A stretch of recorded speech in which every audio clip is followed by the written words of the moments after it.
तो आज बात करते हैं एक ऐसी लड़ाई की जो तोपों और तलवारों से नहीं बल्कि किताबों और क्लासरूम में लड़ी गई थी।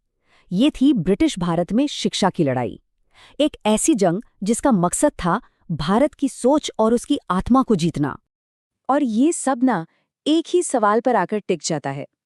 जब कोई हुकूमत अपनी प्रजा के लिए स्कूल और कॉलेज बनाती है तो उसका असली मकसद क्या होता है?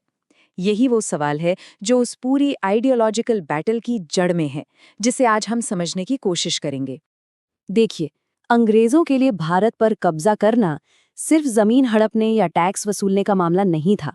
वो तो एक मिशन पर थे, एक सिविलाइजिंग मिशन। उन्हें लगता था कि उनका ये कल्चरल कर्तव्य है कि वो भारतीयों को बदलें, उनके रीति रिवाजों और मूल्यों को अपनी तरह से ढालें। इस पूरी बहस में दो बड़े खेमे थे। पहले थे प्राच्यवादी यानी ओरिएंटलिस्ट। ये वो ब्रिटिश अधिकारी थे जो भारत की प्राचीन संस्कृति, यहाँ के ज्ञान और परंपराओं से बहुत ज्यादा प्रभावित थे। उनका मानना था कि भाई अगर भारत पर राज करना है तो पहले भारत को समझना तो पड़ेगा। जैसे विलियम जोन्स का ही उदाहरण ले लीजिए। वो कलकत्ता में एक जूनियर जज बनकर आए थे, लेकिन उनका असली पैशन कुछ और ही था।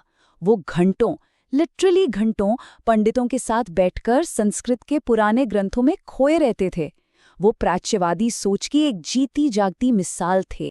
तो इन प्राच्यवादियों का प्लान क्या था? वो सिर्फ स्टडी नहीं करना चाहते थे, वो कुछ बनाना चाहते थे। उन्होंने कहा कि भाई वेस्टर्न एजुकेशन थोपने की बजाय संस्कृत और फारसी सीखने के लिए इंस्टीट्यूशंस बनाते हैं। उनका लक्ष्य डबल था।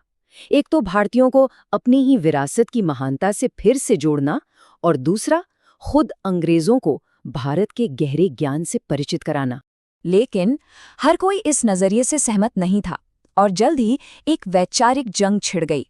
एक तरफ थे प्राच्यवादी जो भारतीय ज्ञान का सम्मान करते थे, और दूसरी तरफ थे आंग्लवादी जिनका मानना था कि भारत का सारा ज्ञान तो पिछड़ा हुआ है, गलतियों से भरा है।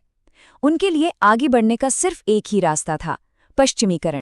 और इस आंग्लवादी खेमे के सबसे बड़े चैंपियन थे थॉमस बेबिंगटन मैकॉले।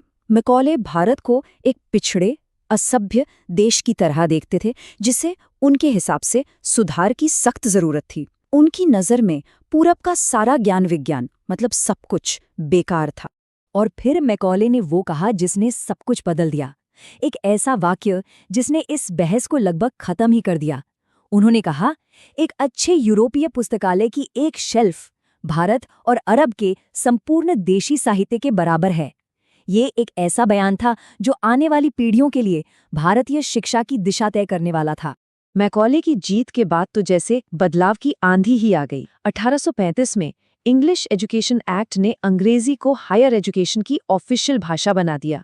फिर 1854 में आया वुड्स डिस्पैच, जिसने इस पॉलिसी पर और पक्की मोहर लगा दी।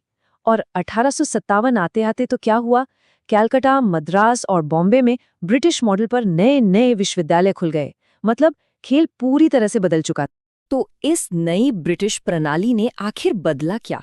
ये समझने के लिए हमें ये देखना होगा कि इससे पहले क्या था। ये सब होने से पहले एजुकेशन का सिस्टम कैसा था? वो लोकल था, गांव की पाठशालाओं में होता था, जो गांव की ज़रूरतों और मौसम के हिसाब से चलती थीं। जरा सोचिए, ये बदलाव कितना बड़ा था। एक तरफ थी वो फ्लेक्सिबल पाठशालाएं, जहां कोई फिक्स्ड फीस नहीं, कोई फिक्स टाइम टेबल नहीं, और पढ़ाई फसल कटाई के मौसम के हिसाब से भी एडजस्ट हो जाती थी। और दूसरी तरफ थी ये नई ब्रिटिश प्रणाली जो एकदम रिजिड थी, फिक्स्ड फीस, छपी हुई किताबें और अटेंडेंस के सख्त नियम। ये शिक्षा का एक बिल्कुल अलग ही नजरिया था। तो इस नई प्रणाली पर भारतीयों की क्या प्रतिक्रिया हुई? खैर, कई लोगों के लिए ये एक आपदा थी। महात्मा गांधी ने इसे सबसे सटीक शब्दों में कहा था, अंग्रेजी शिक्षा ने हमें गुलाम बना दिया है। उनका मानना था कि ये एजुकेशन सिस्टम भारतीयों को अपनी ही संस्कृति में अजनबी बना रहा है और उनके अंदर एक गहरी हीन भावना पैदा कर रहा है।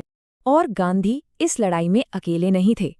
रविंद्रनाथ टैगोर जैसे कई बड़े विचारक भी एक ऑल्टरनेटिव, एक विकल्प की तलाश में थे।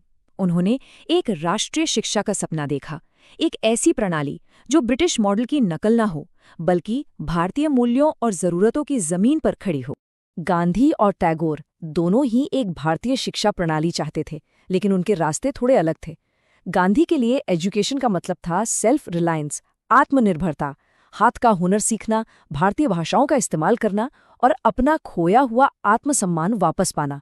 वहीं टैगोर के लिए एजुकेशन का मतलब था क्रिएटिविटी, एक ऐसा माहौल जहां बच्चे आज़ादी से सीख सकें, जहां भारतीय परंपरा और वेस्टर्न साइंस का बेस्ट कॉम्बिनेशन हो।